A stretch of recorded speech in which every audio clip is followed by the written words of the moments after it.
So, as part of my retirement plan, I've been practicing some skills. Bread baking, everybody has been doing. I got into sourdough a few years ago, and I've had a sourdough colony, several sourdough colonies actually growing for, I think this one's about 4 years old. So bread baking is a great way to save on money, because it's literally just flour and water and salt and a lot of patience. However, one of the other things that I've been practicing is skills about how do I, I'm going to be living in a cold climate. I'm going to have to put, some shelf-stable food away, especially if I want some delicious shelf-stable food. It's not that I can't buy food. I'm, lucky that there's a grocery store within a short drive of my property. So I don't need to actually make my own food and grow my own food, but it's one of the things that I'd like to do. And it will save on money. Quite frankly, you look at the cost of things today, and a jar of pickles is $5 or $6 for a jar of pickles.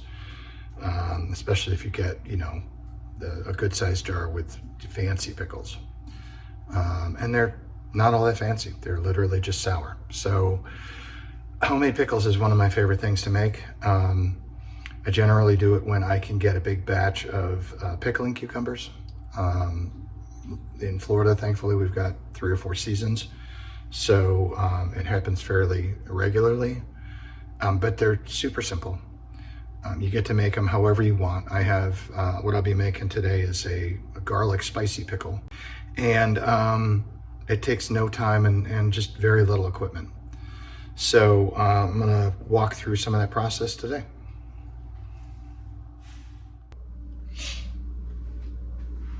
Okay, my first step when I'm making pickles is to do an ice water bath. Pickles tend to, because they do a hot canning process, they tend to get soggy. Now you can use chemicals like Pickle Crisp, which I think is calcium chloride. I'll research it, and if I'm wrong, I'll put it on the screen. But I don't mind using some of that, but I don't want to use a lot of it. And when you're doing a hot water bath to can the pickles, they tend to get squishy and soft unless you use a ton of calcium chloride. One way I found to minimize that is to do a cold water bath. I just fill the sink with cold water. Florida cold. I use ice water. This is a great opportunity to defrost your ice maker, which is what I do every time, to try and get big chunks of ice in there. And then while I'm dropping the pickles in, I'm just going to do a quick inspection. This is about 6 3/4 pounds of pickling cucumbers that I got from a local Amish market. I did an inspection when I was there, but you don't want ones that are like damaged. Very easy, because they're in big bins, for them to get damaged and have giant soft spots in them. So just do a quick visual inspection as you put them in here. Make sure that they're whole, that they've got no soft spots in them, there's no discoloration, no rot, no nothing like that. And then I'm literally just going to load these in here and let them sit for a while. The reason an ice bath is twofold. Number one, it helps to clean the pickles off. You always want to give them a good wash. Like this one I'm a little concerned about. We'll have to see how it looks. You can see the damage on that one. We'll have to see how it looks after it comes out of the ice bath. That may or may not be a good pickle. Unfortunately, I got some of these larger ones, so these are probably going to go into a jar where I do sliced pickles. I like to try to get the smaller ones so I can leave them whole. And I'm using 1 quart, I want to say, just standard canning jars. But you just take a look at them. If you see anything that's really bad, sometimes they look great in the supermarket, and then you pull them out of the bag and they're already starting to get nasty and rotted. But I just drop them in the ice bath. That helps to wash them off, and also it cools them down.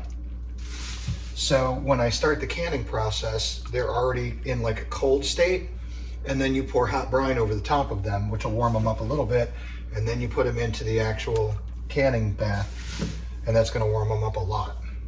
And so starting with a cold pickle just gives you a little bit of an edge. That means you don't have to use quite so many chemicals when you're canning them. As I said, today we're going to do a hot garlic pickle. It's going to involve some cloves of garlic. I normally either split them in half or in thirds, each clove, to make the pieces reasonable and to release some of the oils. And the hot side, we're gonna have some jalapenos, we're gonna have some red pepper flake, we're gonna have some peppercorns. I like to put just a dash of pickling spice in, and that's normally used for a sweet pickle. But if you put a tiny little bit of it in the jar on a dill pickle, it gives it kind of a unique flavor. I'm also going to be using yellow mustard seed and brown mustard seed. The brown mustard seed is going to add, they're both going to add like that mustardy tang, but the brown mustard seed adds a little bit of spice as well. Brown mustard seeds are kind of hot. When you get the stone ground mustard, that's got like almost like a horseradish type hot, that's brown mustard seed. So these are in good shape. That's the whole 6 3/4 pounds. My hands are starting to get cold now. I'm just gonna shuffle them around, make sure they all get plenty of water on them and that they're evenly mixed in with the ice, and then we're just gonna let those sit. So here's the basic ingredients, plus the pickles, plus the brine. I'm just gonna run down through it for the hot garlic pickles that I make, right? So I have these big bags. These are yellow and brown mustard seed, but I have had incidents in the past where the bag tips over, not very stable, and then I wind up with mustard seeds all over the floor of my house. So I decant those into a little container here. So I have a container of brown mustard seeds, yellow mustard seeds. I have just a little bit of pickling spice left. You can see there's not much left in there, but that's okay. I don't use a whole lot of this. This is primarily for sweet pickles, but it does add kind of like a unique flavor to the pickles if you have a little pinch in there. I've got generic red pepper flake, whole peppercorns, almost out of those. I'm gonna have to get a refill, but we only need a few in each jar. Dill seed. This in combination with the actual dill weed is what it gives it its dilly flavor. So I used to use a lot of these, and I found that you just really need a pinch. You don't need a lot. So I've got that. We've got fresh dill. We'll put some at the bottom and at the top of each jar, and that will give you that dill pickle flavor. Fresh jalapenos and a bulb of garlic. We'll probably use this entire thing, and I think I've got 6 jars taken out, 6 quart jars. That's really, I can really only can 4 at a time. Speaking of canning, very basic tools. I've got a big, I think this is a 12 quart stock pot. I don't know, but it's a big stock pot. It fits about 4 jars. It fits almost 5 jars. I really need to get a canning pot, but this is my chili pot, so it serves multiple purposes. I don't have a lot of space in this kitchen, so having a single pot that does multiple functions is where it's at, unfortunately, right now. When I ramp up to do this as like part of my food source, I'll invest in actual canning equipment. I've got a pot over here. This is gonna be for the brine. I'm gonna probably make about, I wanna say about 8 cups of brine, so it's a 50-50 mix of water and white vinegar, and then plain white sugar and salt, and that's it. Now, I used to put spices and stuff in the brine, and honestly, I found that through testing, it just doesn't really make much of a difference to have the spices in the brine. I put so many spices in the bottle, and it's just a strong, garlicky, hot flavor that the extra spices in the brine didn't really touch anything or make a difference. Got the canning funnel. This is critical. Trying to pour hot brine into a small jar opening without one of these is a painful experience, trust me. And then I've got the, this I think I got off of Amazon as part of a canning kit, and it's just, I think it came with that funnel. It's just a little grabber to get the jars out, so when they're super hot, you can get them in and out of the water. And then of course I've got standard bell jars. These are 1 quart standard bell jars, as well as the associated lids and rings to go with them. So I like to start by just, I don't need that box in there. This is additional lids. I don't like to reuse the lids too much. It's very easy for these over time to get like even just a little spot of rust on them will cause it to not seal properly. And then you've got your refrigerator loaded up with pickles because they're not shelf stable. So these are cheap to buy. I just buy new lids, and then when I see it start to get even a little bit funky, it goes in the recycle bin and I use a new lid. So I start by like putting all my lids and rings and as many as I can fit in here. And I'm gonna fill this up with water, including filling all the jars. And I'm gonna boil that. It preps the jars, makes them hot. It helps to make them seal a little bit better. It sterilizes them. And it sterilizes the lids and the rings as well. So that is going to be step one. And then while that's boiling, I'll get back to prepping the vegetables that are gonna go in with the pickles. I bought some inexpensive lids, the rubber seal lids on Amazon, and I gotta tell you, I didn't have good luck with them. Just stick with the standard bell jar lids. They're not that much more expensive. You can easily get them at most grocery stores or Amish markets or whatever, and you're just gonna have a more consistent seal on your jars.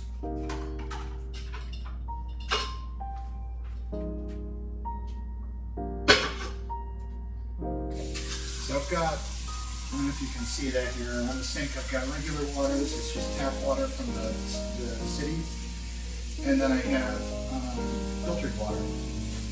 Filtered water is what I'll use for the actual brine, but as far as sanitizing the jars, I just use regular tap water. And these pickles are looking good. They're all nice and firm. And clean all the little dust and stuff that was on them from the store seems to be gone. One thing I didn't talk about is, in my ingredients, is pickle crisp. So this is, something happened to my pickle crisp. It was one big chunk. And so I took it out. I tried microwaving it. A lot of times when you have dry material like this, you can microwave it and it'll drive the moisture off, but it started to melt for some reason. I don't think it's going to affect the actual behavior of the pickle crisp. I think it'll still work fine. It's just going to make it a little bit more difficult to get down in the jars. And I'll put like maybe a half a teaspoon of this in each jar.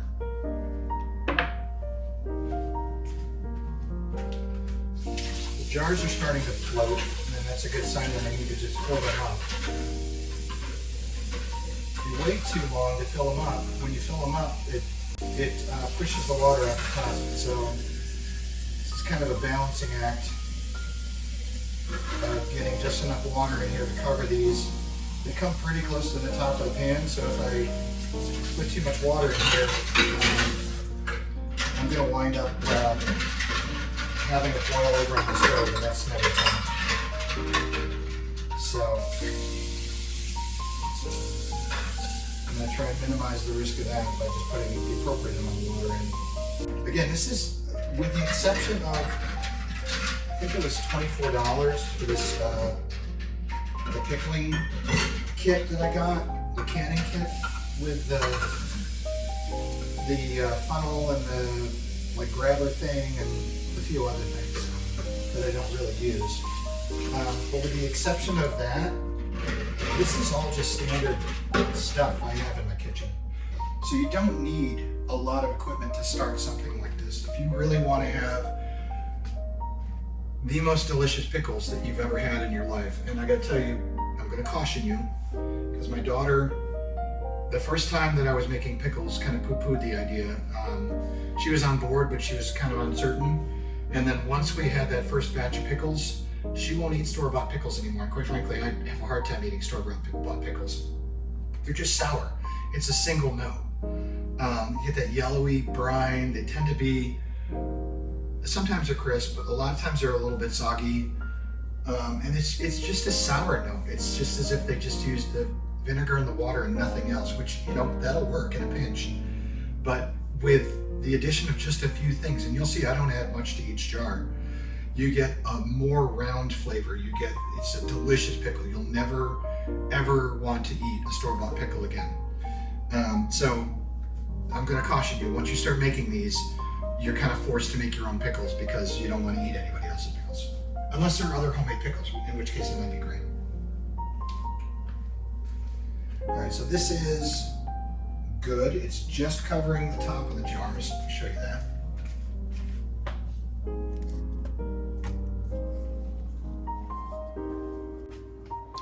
Just covering the top of the jars. There's maybe a 1/4 of an inch of water there. That's all you need. I'm going to take and put this on the stove and get the heat going on it. It doesn't need to be boiling. It needs to go to, I think, 180 degrees. Actually, that's for sealing. It probably needs to get to like, I don't know, maybe 100 degrees. I guess that's boiling, 125. What is boiling point of water? 100 degrees Fahrenheit, right? Or is it 100 degrees Celsius and 125 Fahrenheit? Whatever. It doesn't have to boil, it just has to get close. And that'll be enough to sterilize the inside of the jars, heat them up, which will help with the sealing process later. So you got cat hair because I have cat hair everywhere. And you know, prep these jars for canning. And then I have 2 more jars over there that I'm going to have to kind of sub in, and they'll get a quick rinse in hot water and sit while I'm making the other pickles. And then I'll have to do the canning process in 2 separate batches because, as you can see, I can just barely fit. It looks like you can fit another jar in there, but you can't. I wish I could. But let's get on with it.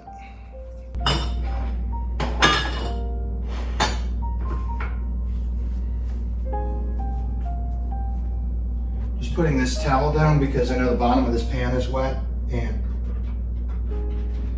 if I put that onto a hot burner, it's just going to boil off the water, and unfortunately they put some chlorine in the water here for, you know, safety reasons, which is fine, but it's not something I want to smell in my house.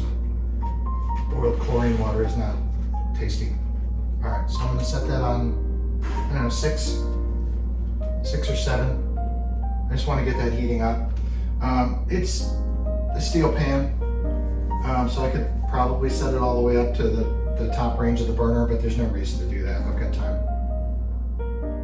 All right, back to this. So I'm going to start by getting these out of my way. I'll need those later, but not right now. The garlic is by far the messiest thing, so I'm going to start with that just to get it out of the way. I just use a grocery bag so that I can hold the paper that comes along with this.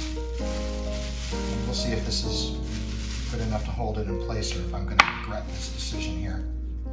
So just to get it out of the paper, I'm going to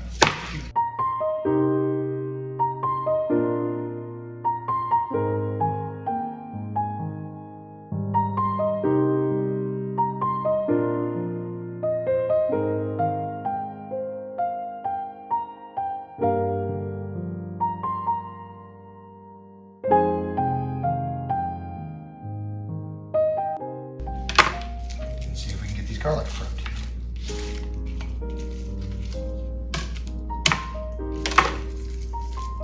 You smash it like that and you see it kind of breaks the bonds at the bottom. Sometimes it breaks the garlic, but for the most part it kind of gets it prepped so that it just peels out. Okay, so what seems like an hour later, the garlic is all peeled. That'll be good for 6 jars of pickles right there. So now we're just gonna, and the jalapenos are not difficult. I generally cut the stems off and then I just slice them. And hope they don't roll onto the floor.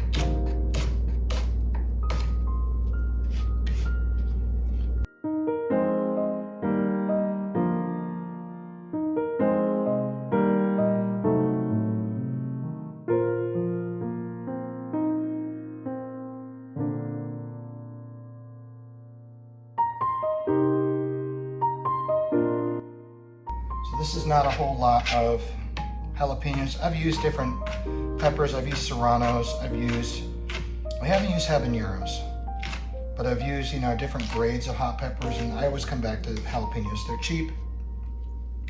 They're easy to work with. They're not super, super hot. That one's covered with garlic paper. And you know, you can eat them on sandwiches. Like I do a whole, normally when I'm doing pickles, I'll get, you know, 4 or 5 pounds of jalapenos, and I'll do pickled jalapenos as well. I have, number one, they didn't have that many jalapenos at the store this time, and number two, I've got 5 or 6 jars of pickled jalapenos still sitting in the cupboard from almost a year ago, so I need to use those up before I make any more. So that's it. That's the ingredients all prepped. So now we're ready to start making pickles. This is 4 cups of water, and then I'll do 4 cups of distilled vinegar. So it's equal parts water and vinegar, and then equal parts sugar and salt.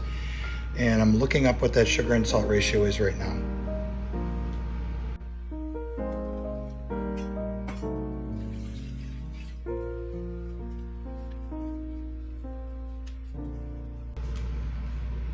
This is just distilled white vinegar. Ordinarily what I'll do is I'll do like 3 to 1. So I'm gonna do 3 cups of distilled white vinegar, and then I will put in a cup of apple cider vinegar. And that gives it just a little bit of, I don't know, it rounds out the flavor of the vinegar. So again, it's not just a single note. It's just completely sour. And then I think this time I'm going to do 1 jar. I'm going to do an experiment where I put some citric acid in just to make it super sour and see how that works out. I don't want to do it in the entire batch because, as Rachel reminded me, then we'll be stuck with a batch of either really good or really bad pickles. So we'll see how it works out with the citric acid in one of the jars. All right, so here's the brine. We're going to put this on, I don't know, maybe 4. You don't want to boil the brine. You want to just warm it up enough so that it actually melts the sugar and the salt. So I've been looking it up, and I've seen like equal parts sugar and salt, more sugar, more salt. It really is a taste thing. I normally try and do, I think, around equal parts. I always forget how to do this. Now I've got 8 cups of brine here, and I didn't find a recipe, and I also can't find my measuring spoons. Here we go. I didn't find a recipe that does this many cups of brine. How much brine you're gonna need is really dependent on how full you can pack those jars. The more you can pack into them, the better. Because that means you're gonna use less brine. But I'm just gonna put maybe 3 tablespoons of sugar in here and 4 tablespoons of salt.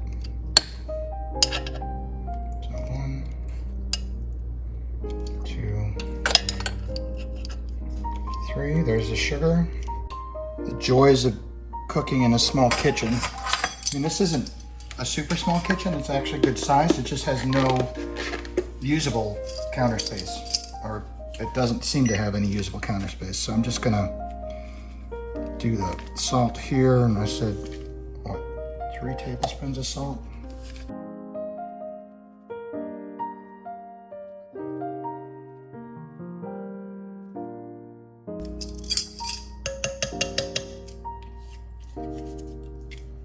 Okay. So again, we just want this to warm up, just enough to dissolve the sugar and the salt. And the temperature's already on like a medium.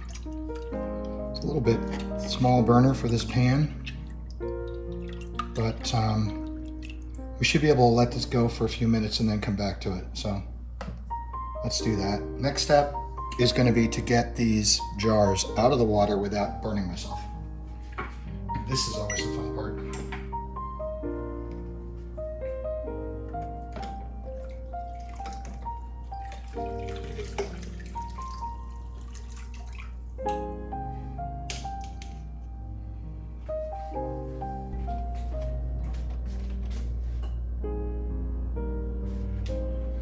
So I'm going to let the jars cool slightly.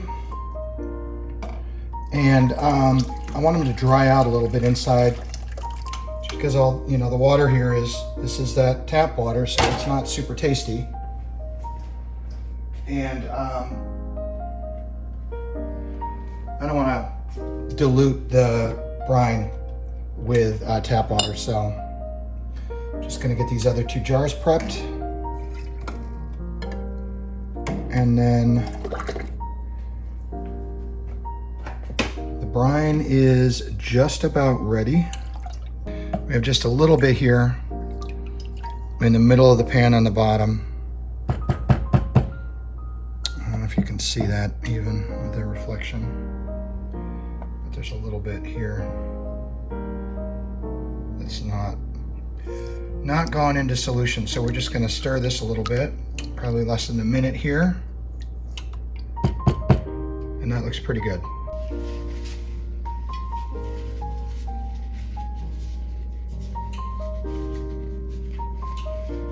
So I'm just drying these rings off. They don't really need to be sterilized, but I don't know why I always throw them in. It does give me a chance to look at them. You see anything wonky with them, like rust inside of them, or like one of these had a little bit of rust, but it looks like it's cleaned off. Or like dings, where it doesn't look like it's going to seal properly. It gives you a chance to inspect them and get the bad ones out. This one's got some rust in it. The rings just literally hold the lids on until they have a chance to seal down. The lids do all the heavy lifting. As a matter of fact, I've seen people that just put the rings on until they're sealed, and then they take the rings off and store them, and the jars go on the shelf with just the lids. I always leave mine on. I guess it would be better from a rust perspective, I guess, to not have them in storage. I don't understand why you would, unless you want to just reuse those rings to do another set of canning. But I don't do that much right now, and so I'm fine with leaving the rings on the jars the whole time they're in storage. This one's a little bit out of round, but it looks like it's going to be fine. All right, so those are dry. The next step I got from channel Simple Living Alaska. This is a couple that live deep in Alaska and actually have a cabin up there, and they prepare most of their own food. 1, 2, 3, 4, 5. Why does it seem like I'm missing one of my lids? Anyway, they prepare most of their own foods. And one of the things that they do is they wipe their lids down with white vinegar, just straight up white vinegar. And that sterilizes this rim and cleans it, and it helps you get a good seal. So I'm going to do that. It takes no time at all. I'm just going to get a clean paper towel.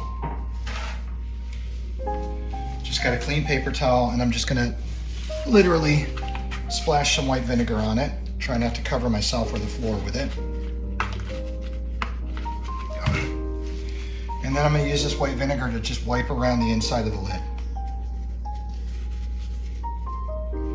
You don't want to, the whole purpose here is to prep the lid to kind of make it bacteria free. So when you're preparing any kind of food, you want to wash your hands. This is common sense, right? But you can see I'm cupping them in my hand here. I don't want to touch the inside of this lid once I wipe it down. So I'm just literally going around the inside of the lid, wiping it down real good with this white vinegar, and then trying to set it down without touching it on the inside. This one is suspect. It's got a little spot here. I think that's where the enamel has worn off the inside. We'll see. We may have a few jars that don't seal properly. It's not the end of the world. If you're hot canning and you have a few jars that don't, pickles specifically, that don't seal properly, you can just turn them into refrigerator pickles. You can go through the process of taking the lids off and wiping them down and trying to get it to seal again, but refrigerator pickles, they're not as tasty as the ones you do on the shelf and let it sit, because these are going to have to sit for probably at least 2 to 3 weeks before they're going to be good, to allow the brining pickling process to work. Now, refrigerator pickles work a little faster, but because they work faster, they don't have the fullness of flavor as like a shelf pickle, I've found. But it's also nice to have quick pickles. So if I have one of these jars that doesn't seal properly, it'll just go in the fridge, and that'll be my first pickles. I'll have pickles to eat sooner, and that's always a good thing. All right, so these have dried out enough, I think. I've got a couple more jars that are just about ready. Yeah, they're just about ready. So I'm gonna get those out so that we do all the jars together at once, because otherwise you wind up doing them in multiple batches and it's a little bit of pain. So I want this all to go down at once, and that way we're getting equal amounts of ingredients in each of the jars. Okay. So the downside of having a kitchen with a minimal amount of counter space is the staging area for my jars is the same area that I need to make pickles in. So I'm just gonna try and get this as organized as possible. These two just came out, so they're still hot.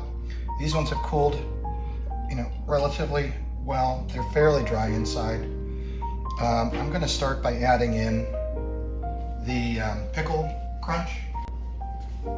Actually, I think it's called pickle crisp. It did look like it dried out a little bit, so I'm just going to add in about that much. It's probably, I don't know, quarter tablespoon or a quarter teaspoon, excuse me. Maybe a little bit more. I like a crunchy pickle. And this is a natural, don't get me wrong, it's a chemical, but it's a natural chemical. It's been used for pickling for years, so it's fine. Just wash my hands so my hands are safe here. But I'm just gonna add a little bit of this to each jar. Make sure I don't forget it, because that's normally a step that I forget. I get excited about putting the spices in, and then I forget to add the pickle crisp. This one needs a little bit more. That one needs a little bit more. Okay. That's good enough for those. And then let's get a little bit into these other jars. I think they're cooled down sufficiently that we can start using them. As you can see, it is not an exact science.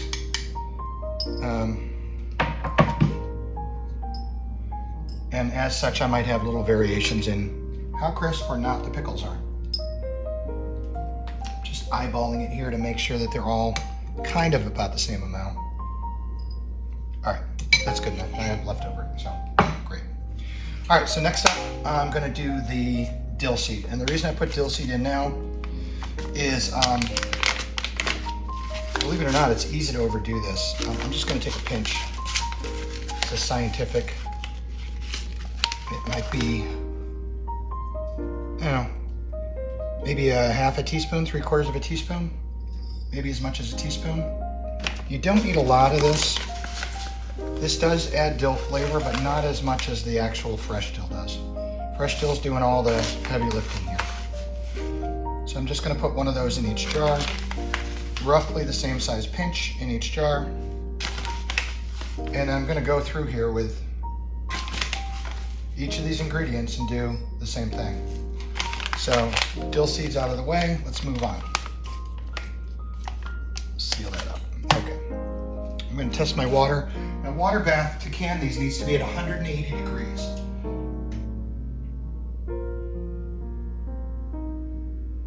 So between 180 and 185 degrees. And you have to put the jars in for about 30 minutes at that temperature. So it's about 170 now, so it's got a little ways to go. I like a hot pickle, and one of the components of that is brown mustard seeds. So I'm gonna, again, put about maybe a half teaspoon to 3/4 of a teaspoon in each of these jars. Brown mustard seed gives you like that real mustardy flavor, but like I said, this is that horseradishy kind of mustard that you get in like a stone ground mustard, not the plain yellow mustard. Yellow mustard seeds also have a little bit of heat, but they're not anywhere near as hot as the brown mustard seeds. And the black ones are even hotter, which I've not experimented with those because the browns are plenty hot for me.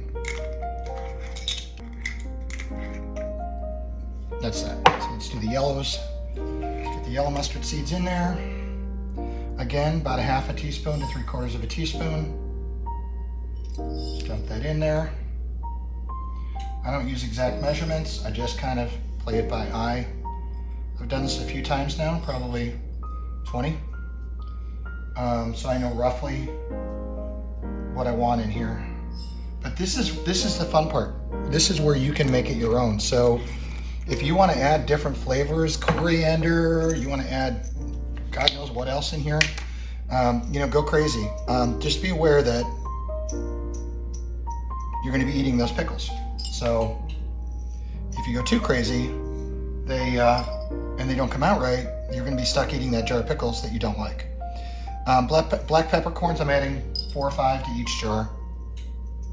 Oop, that one's got 6, that's fine. Extra hot pickle. These don't add a lot of super heat. Jalapenos add most of the hot, but these add like a peppery flavor, which is good. All right, red pepper flakes. This also adds a little heat. And on these, I'm just gonna take, I don't know, a couple of shakes in my hand, maybe a 1/4 teaspoon, not a lot. These each have heat, but they also have their own unique flavor.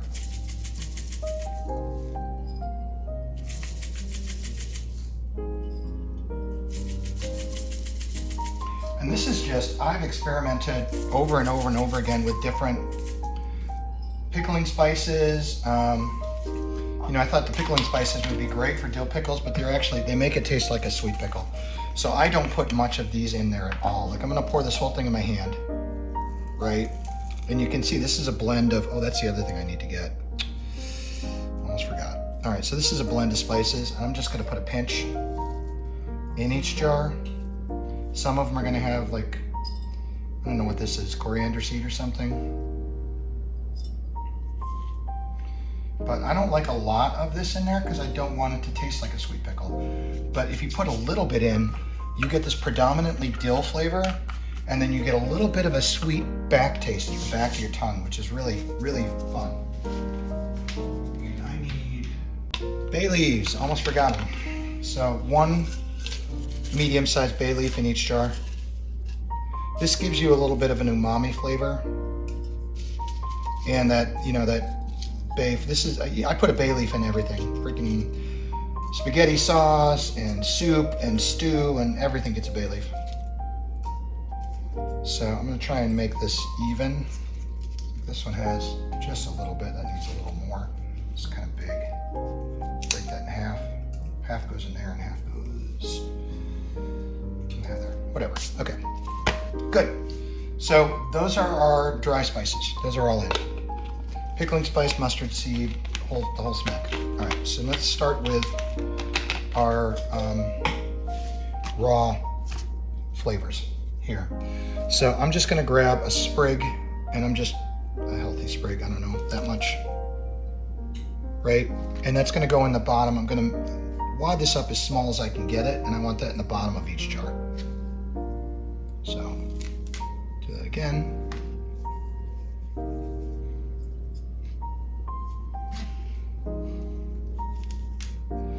So this is fresh dill. I just got this at, I don't know,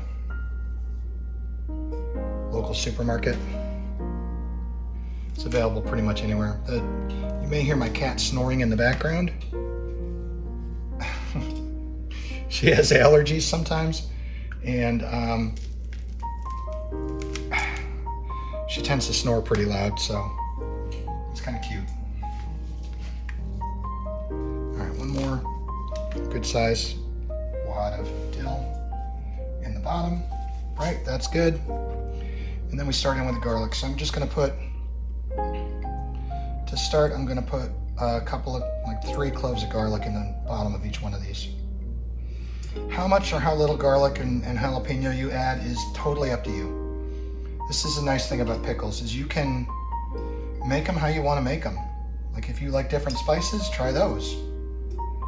I'm gonna, as I said, I'm gonna add to one of these jars, I'm gonna add, so I've got a lot more garlic left, so we're just gonna do round robin here and drop 1 in each jar until I run out.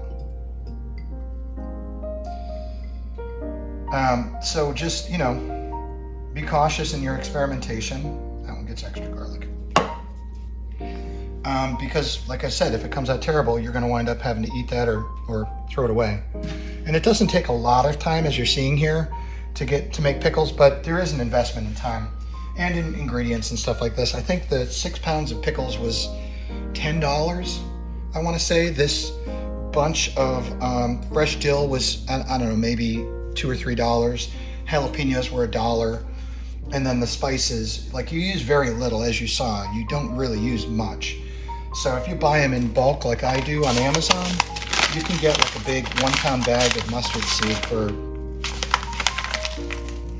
I don't know, I think this was $14. Maybe less, it might have been $9. But I make my own homemade mustard too. So I'm not gonna just use this for pickling. I'm gonna use this to actually make my own stone ground mustard, which is also delicious. And again, don't do it unless you want to dedicate time to it, because once you taste your own mustard, you're not going to want to go back to store-bought mustard. All right, so now we're going to get these jalapenos in here, and again, we're going to put about like a inch-long pinch in each jar, and then we'll come back with the leftovers and equally distribute them between the jars. And I might save some of these to go on the top of the jars, just to move that flavor around. Oops. There, last jar. There we go. Cool. So I'm going to keep those, and we'll put those on the top of the jar after we get the pickles in. And I think that's it for all of the non-cucumber ingredients that go in here. I'm going to check my water again. Okay, we're right around 178, so I'll kick the heat up just a little bit. I try and like ease towards the temperature. If it's very easy if you crank the heat up to get it done fast to overshoot, and then you got to wait for the water to cool down and put ice in it. So I tend to get it around 165, 170, and then I try and incrementally edge the temperature up, because you need to hold it at that 180 to 185 temperature for at least 30 minutes for each of these jars. I'm going to have 2 rounds because I can only fit 4 of these jars in at a time, which means I'm going to have to keep it for an hour to finish off the last 2 jars. So it's a good idea to just get it up to like the 165 range and then just gradually get to that 180. And that way you don't overshoot and have to cool down. So I'm gonna try and get as many of these pickles out of this water bath as I can. I just use a plastic colander to get these out. I gotta prep a landing spot for them here somewhere. Let's get these tighter together like that, and then that's gonna go there. So I've got a selection of cucumbers here. I try to get the small ones in first because I like, as I said, I like whole pickles. Oh, before I forget, I want to put a quarter teaspoon of citric acid in one of these jars. So cool, the water bath just hit 180. That's good. Get my citric acid. Here again, I use citric acid for a ton of stuff. You can use it for like making bath bombs and soaps and stuff like that. I tend to use it for cooking, and it's super cheap to buy in bulk. So this is just like a one pound thing on Amazon. I'm just gonna get like a pinch of it. Like that much is super sour. And I'm gonna get that down in here. I'm just reusing my pickle crisp spoon, which is probably not the best idea, but all right. So that's in that jar. I want to make sure I don't forget which jar that is. So I've got a Sharpie, and I'm going to try marking the top of the jar. I'll also put a little mark on the glass here. I suspect that's going to wash off in the water bath, but I put a C on the lid to denote that that is the citric acid one. And that'll be my experiment, you know what I mean? We'll see how it turns out.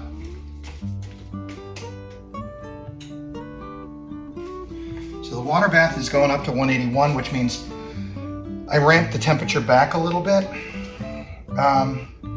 just to make sure I don't like overshoot my temperature.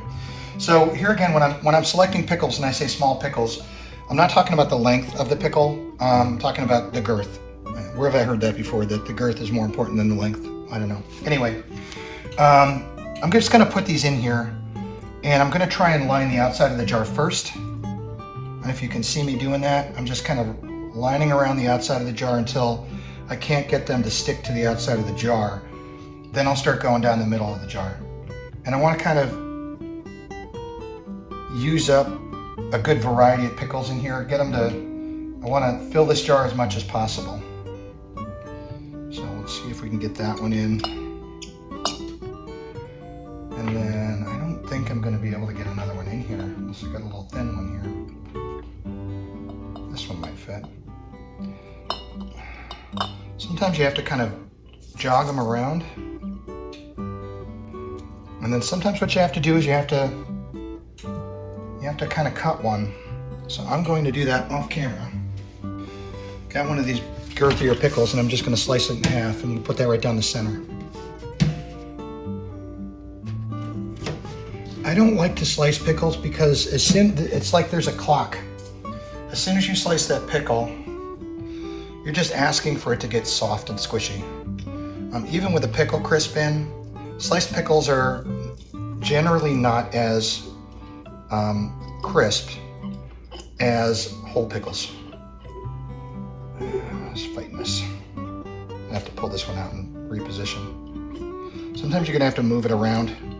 All right, so I should be able to fit a couple of sliced pickles down in here. You don't want to bruise them too much, getting them in the jar. And you don't want to exceed your headspace. You want to leave like right where this rim is, you want to leave that as airspace. So I might not be able to get, what do you know? I got one more in there. All right, and that's good for that jar. Now we're gonna just put another healthy dose of dill on the top and get that down in. And again, you don't want to exceed that airspace. That's critical for making sure that it gets sealed properly. And then we're going to put some more jalapenos on the top, just because I like it hot. All right, next jar. Move that to the back, move this to the front, carry on.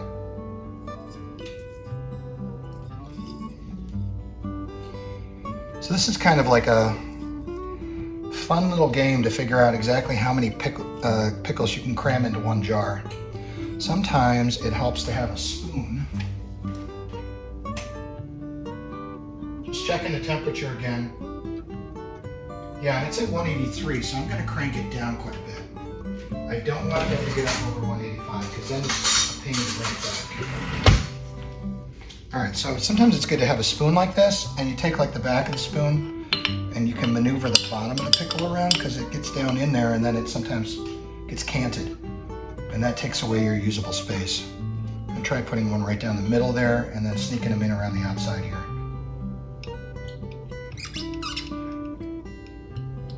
Yep. One more there, maybe. Come on, baby.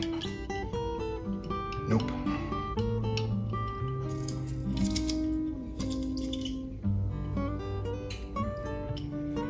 Nope. So I'm gonna get some more of those larger pickles. You can see I'm having an issue getting these down in the jar with just whole pickles. So these are a little bit larger than I like to use. Even the smaller ones that I have are a little larger than I like to use, just because the smaller the pickle, the thinner the diameter, the easier it is to pack the jar. So I'm just gonna have a couple on standby here that are sliced and ready to go. And like I said, sometimes you gotta finagle it. Just shake it around until you can get it down in there. There we go. That's a fully loaded jar. Then we're gonna grab another hank of dill, pack that down in. You don't want it on the rim of the jar. You don't want anything on the rim of the jar. And then a couple more jalapenos. Good. There's that. Next. Sometimes they have this little thing on there. It's not the end of the world. I like to clip those. I don't need a handle on my pickle. I know how to eat pickles. So that goes down in there. And sometimes they curve up like this, so it's try to find the straightest side and get that down in there. Sometimes you got to kind of turn it into the jar like that. I don't know if you can see that. So instead of trying to load it in where the curve is the back of the jar, I load it sideways, and then you can sneak pickles down in around it. Sometimes that works, sometimes it doesn't. okay on this one. That one is too big, so we're gonna see if we got a smaller one. This one looks like it's better. So it's kind of like a little Jenga game. Try and fit as many of these down in here. Now I'm gonna, again, resort to slicing one of my pickles. It doesn't hurt to have sliced pickles mixed in with whole pickles. They're all gonna come out at the same time, roughly. Sometimes what you can do is you can do rounds. Like if you like sandwich slices, and you've got an exceptionally fat pickle like that, you can fill out the top of your jar by making some nice sandwich slices. And those are easier to load into the jar, so I'm going to do that. I'm slicing as we talk. And so I'm going to load those right up in the top of this jar, because there's a lot of wasted space in that jar. And I want as many pickles as possible. Because sometimes we'll go months between like having pickling cucumbers available. And so I don't want to wait. There we go. Now that's encroaching a little bit into my airspace. I'm going to try and pack that down a bit. Good. And then we want to put our, let me take one of those out.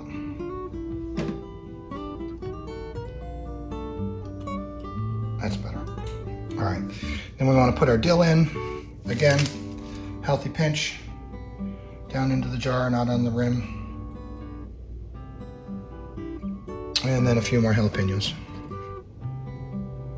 Running low on jalapenos here. I'm not de-seeding or de-veining the jalapenos. I want all of that heat. That's where all the heat in the pepper is in that veins and seeds. So I'm leaving those in. Let's get some more pickles. So we're down to the point now where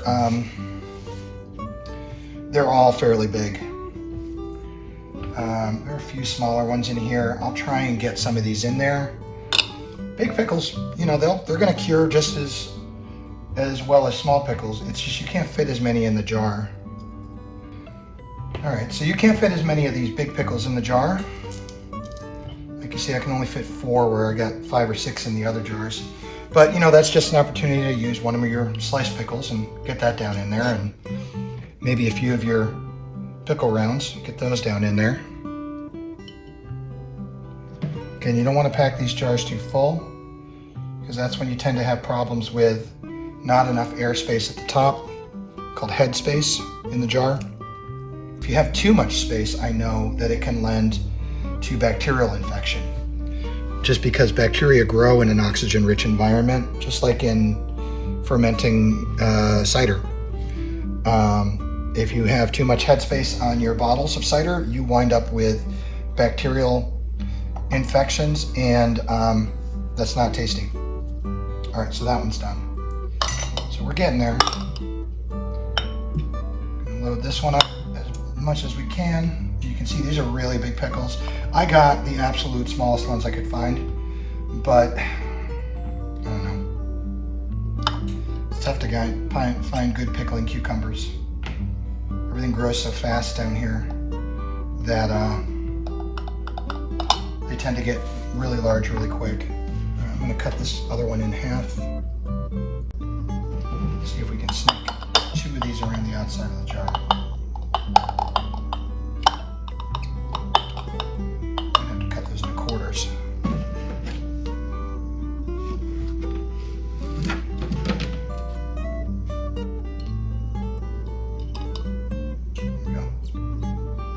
Quarters it is. And honestly, I don't want to struggle with the rest of these, so this last jar, I'm going to do all sliced pickles. I mean, you do tend to be able to pack them tighter when they're sliced. You just get less pickle when you pull it out. I guess you could eat 2 of them.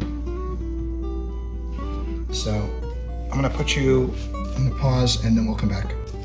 Okay, guys. So as you can see, I got 1 whole jar of sliced pickles here, with a few of the hamburger slices on top. I'm gonna put my sprig of dill in. Again, I don't want to fill this too full. Jam this dill down in there. It just needs to be at the top so that it percolates down through the pickle.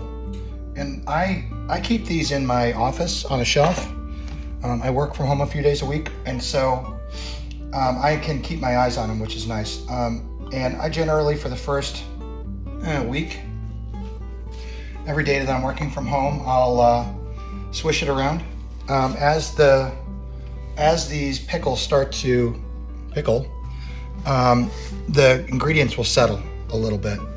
And so that gives me a little bit space to move the ingredients around. So I literally just turn them. I turn the jars to mix the flavors around and to make sure that all the dry ingredients and stuff that we put in the jars doesn't settle completely to the bottom. I almost forgot to put dill on the top of that jar. That's what happens when I video things. All right. Unfortunately, I'm out of jalapenos, so this one's going to be a little bit slightly less hot, but I think that's one of the ones I put extra jalapenos in the bottom. The next step is to move these over to the stove so that we can actually fill them with brine. And I'm going to try and get the brine right up to the bottom of this lip line here to leave some headspace. You kind of want everything underneath that line so that it's all covered with the brine. Sometimes that doesn't happen. Sometimes it floats, so you get floaters. But there you go, I'll put one little jalapeno there. But for the most part, if you can keep it close, you're golden. So let's do that. Okay guys, I'm going to do just a few of these at a time. We'll start with the citric acid jar. It's got this little mark on it.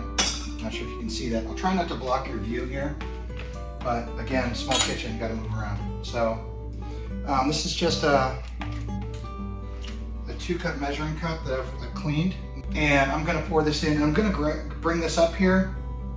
I need a chopstick. So one of the problems with brining is you can get air bubbles trapped down inside the pickle jar.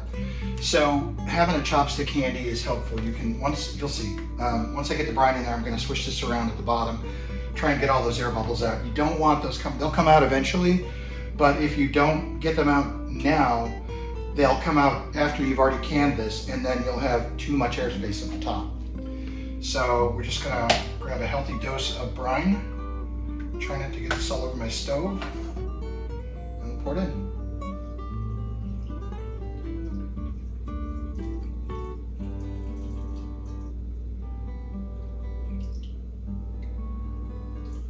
I don't know that 2 cups is going to be enough here. Or 8 cups is going to be enough. Set that off to the side. Move this to the other one. Want to get this chopstick down in there. I'm using the dull end. You don't want to accidentally, break apart your pickles, but I'm just going to try and lever this down in there. These are packed pretty tightly. This is the one where I got the whole thing. And I literally just kind of swirl it. I'll get it down as far into the jar as I can get it. And then just swirl it around. And you see some trap bubbles come out. I don't know if you can see that, but you should be able to see some trap bubbles. Tipping it from side to side helps. And you can see now that on the top here, we've got some that are uncovered. So I'll go back with a little bit more brine to fill that in. You want to get that trapped gas out first. There we go. It's not a huge amount of headspace, but it's good enough for this. All right, so we're going to take, this is the citric acid, so I remember to take the one that's marked with a C. I'm just going to wipe it down again because we were going a little crazy with the dill. And I'm going to wipe the rim of the jar. And then we're going to pop that on, and then I'll screw down screw lid. And then this I just want to keep hand tight. You can put that in there because that's vinegar and water, so that's fine. I'm not going to crank it down, that's it. And then I will eventually put this in the water bath, but I don't want to do it right now because these all need to finish at the same time. So I want to load the water bath with 4 of these at a time.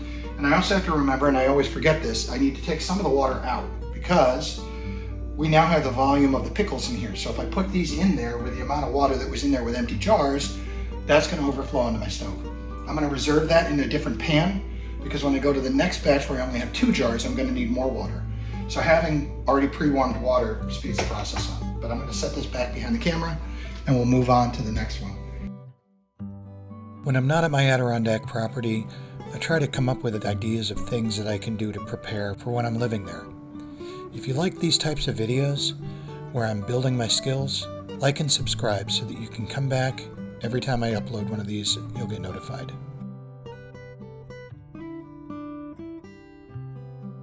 The downside with filling the jars so full is that getting down in there with the chopstick is a lot more difficult.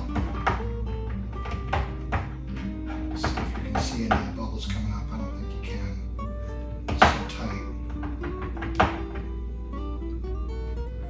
That one's pretty good. But it did drop like a 1/16 of an inch in head space. This one. Two things are going to happen with pickles. The pickles themselves, you'll see when I put them in the canner and we start heating them up, they're going to change color. They're going to go from this vibrant green and yellow to like an olive green, and that's normal. You've bought pickles before, you know what they look like on the shelf. They look like that olive green color, not this vibrant green. That's normal. That's just part of the process. The other weird thing with garlic pickles is the garlic is going to change color, and often it changes to a blue, and that also is normal. It doesn't seem like it's normal, but it is. So your garlic might turn blue. That's part of the garlic pickling process, and pickled garlic is delicious. So the advantage of making pickles this way is that you not only have pickles, which is great, but you also have pickled garlic. Oops, let me wipe that.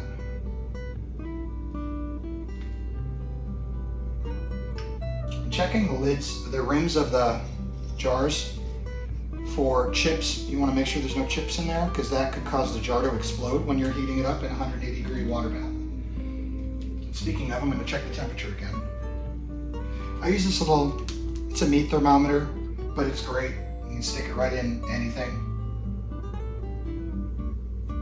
We're right at 130, 83.5, which is perfect. All right, so let's get some rings. Again, when you put your rings on, you want to just do them hand tight. You don't have to crank them down. You don't want to disturb the lid any more than you have to, because that's the thing that's sealing. So it needs to be like that. I'm a little concerned about. So just pop it down in. Also, if you spin the lid backwards a little bit, you sometimes get a better, it lines up on the threads better. So that's good. There's two, and then I got two more I can bring over, and we'll have whole batch, but I think I'm going to run out of brine after this one.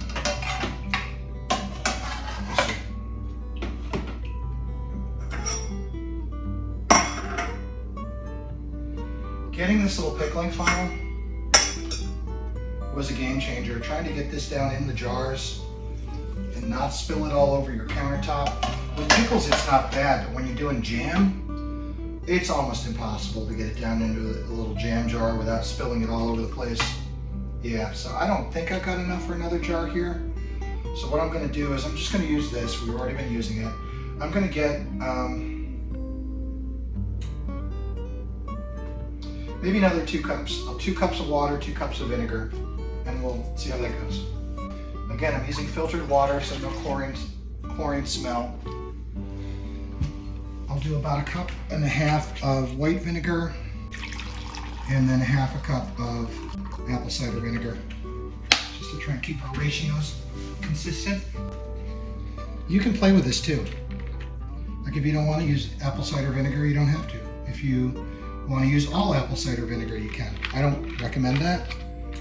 It's got kind of a strong flavor, and it will definitely influence the flavor of your pickles, but you do you.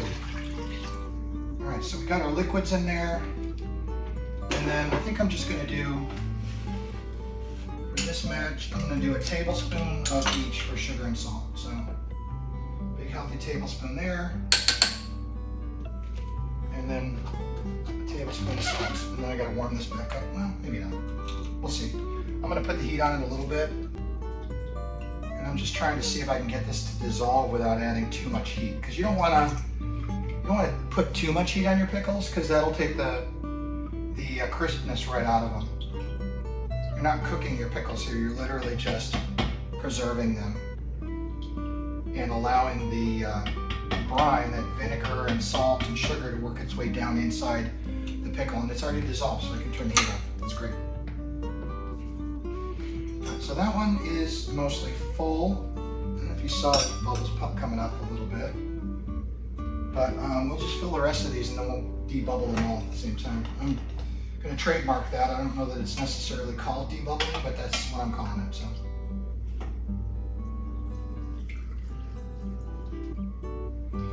And what normally happens here is I wind up with more brine because I always overestimate how much I need to finish off the batch of pickles. I underestimate first, and then I overestimate how much I need to finish it. So I wind up with leftover brine, but again, it's water and vinegar or salt and sugar, none of which are expensive, so I'd rather have more than I need. And sometimes what you can do, what I have done in the past and what may happen today, because I have a red onion, is I'll use this leftover brine and make myself some pickled onions. So I'm going to leave that to the side because I think that with a little bit more vinegar would be perfect for a batch of pickled onions. Alright, so let's get the bubbles out of these.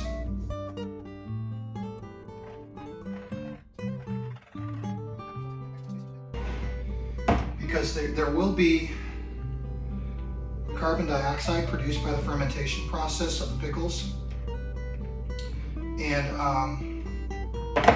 not as much as a naturally fermented pickle, but these are going to produce CO2. And that CO2 will lay on top of the pickles, and that'll keep bacteria from reproducing. Whereas if you have too much oxygen at the top of the jar, you can get a bacterial infection, and then you get funky tasting pickles that aren't going to taste like mold. It's gross.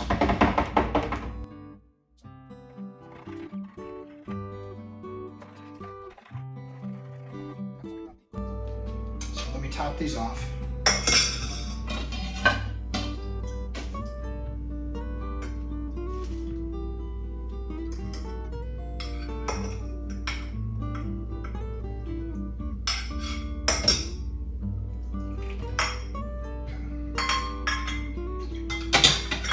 Good. I don't know how necessary this is, but it doesn't hurt. It takes a few minutes just to get this vinegar and wipe down your seal. And if it helps, it's worth the time. So again, I'm going to start it by turning it backwards until I feel the threads start to engage, and then just turn it forward. Hand tight. And then this one needs to go on here. Okay. So those are all hand tight and they're ready to go in the water bath. So I'm going to check the temperature one more time. It's just over 183 degrees, which is right in that 180 to 185 range that we want. I need to find my little, let's not burn myself, handles. And we'll start by grabbing this one from back here. Dropping it down in, and before I forget, actually before I do that, I need to get another pan and I need to pour off some of this water. I have a dog and a cat, so I don't cook in anything without wiping it out. I'm going to pour out more than I think I need because I can always pour it back in. Also, the less water that's in here, quicker this temperature is going to rise.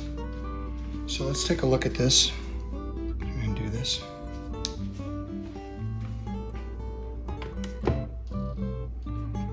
Put these in, and you'll see the level of the water rises up. The density of those pickles is bringing that water level up. So if I hadn't taken that water out first, this would be all over the floor now.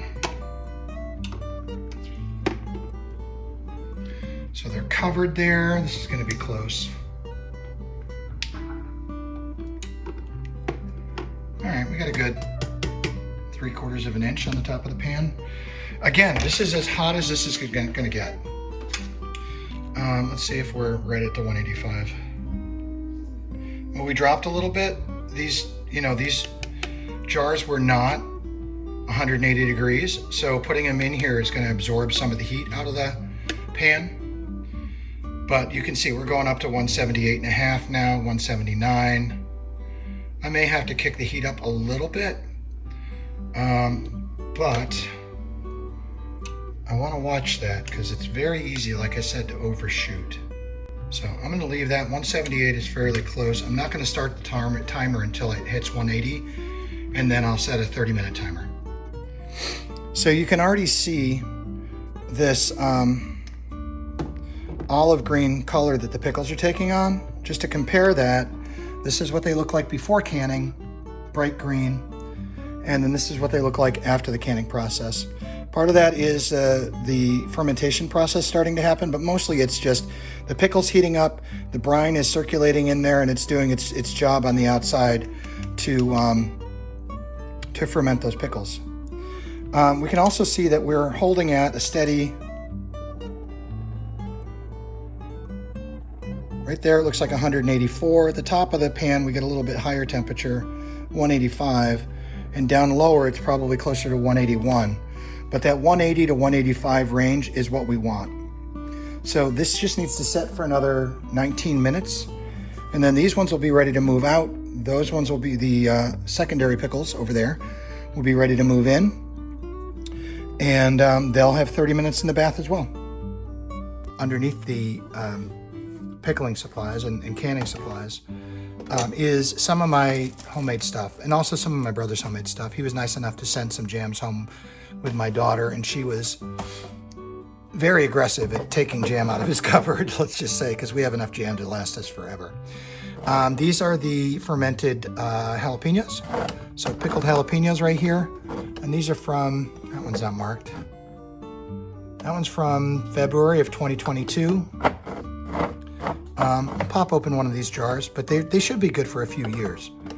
Especially in, they're climate controlled here. It's not like they're sitting in a hot barn or anything. This is homemade strawberry jam that I've made. I've got some cherry ginger jam that my brother made, a few jars of that. This is, I want to say, elderberry. It looks like ice cream topping. It's a little bit too watery for jam. And then the rest is, there's cherry ginger up here. But the rest of that is all apple butter. My daughter loves apple butter, and my brother owns an orchard. So, but when you're done with pressing your apples for cider, you have a whole bunch of leftover apple mush that is still perfectly good. So you take it, you grind it, you make it into apple butter. And so you put a bunch of spices in it, cinnamon and nutmeg and a little bit of clove and whatever else is in apple butter. I don't make it. But as you can see, what you don't see on that shelf is pickles. And so there will be 6 jars of pickles hopefully in there soon. And then, as I said, the pickled onions will stay on the shelf in the refrigerator because they're a quick pickle and they're a refrigerator style pickle. You don't have to jump through hoops and can them. You can literally just throw them in there and they brine themselves in a few days. Okay, so what do I do with the leftover pickling brine? I like to make pickled onions. So this is just a standard red onion that you're going to get at your store. I've peeled off the outer dry husk. Some of these, like this is still dry, the rest of it seems fine.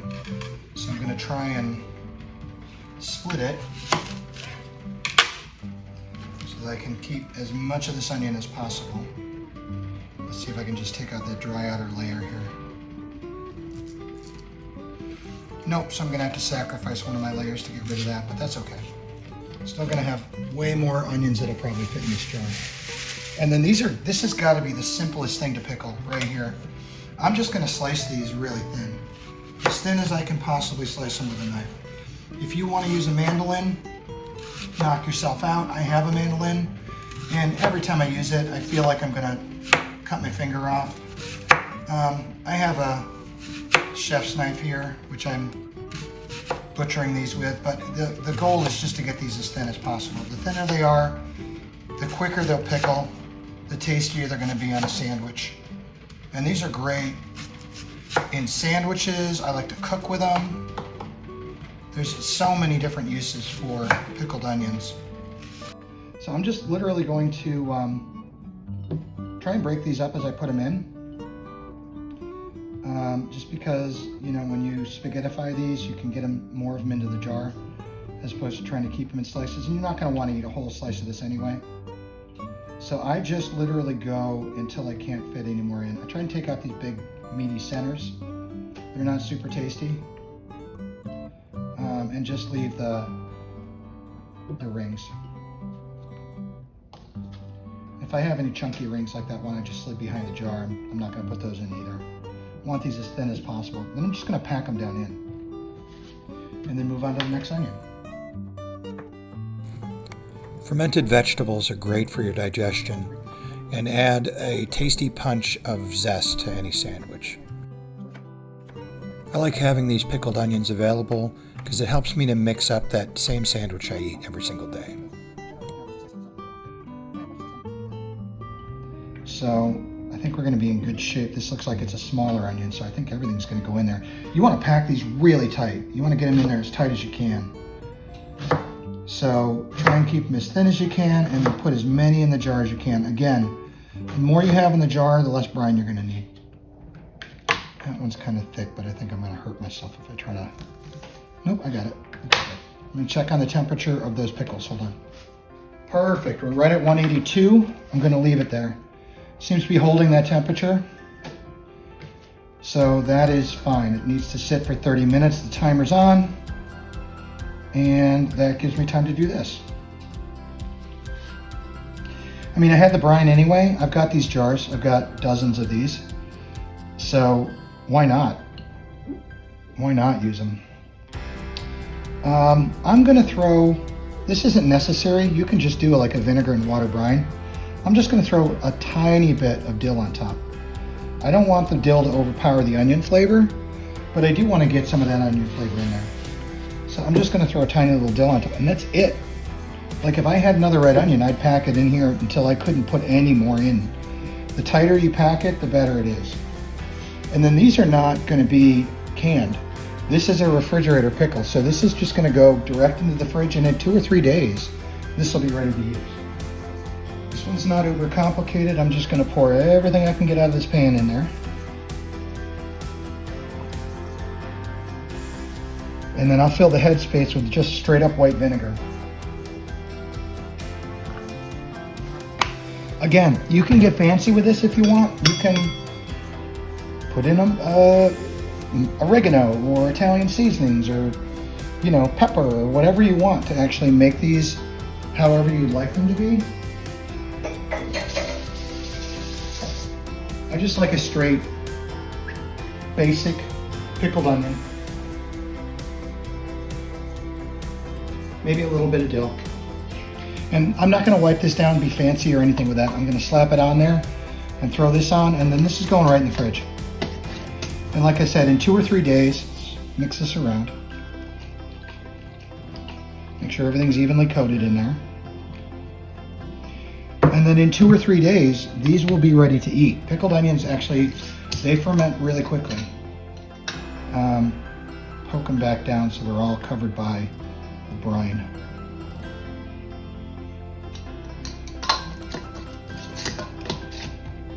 Less for bacterial purposes and more for making sure that all of them are delicious. So you can see it's been a successful day canning.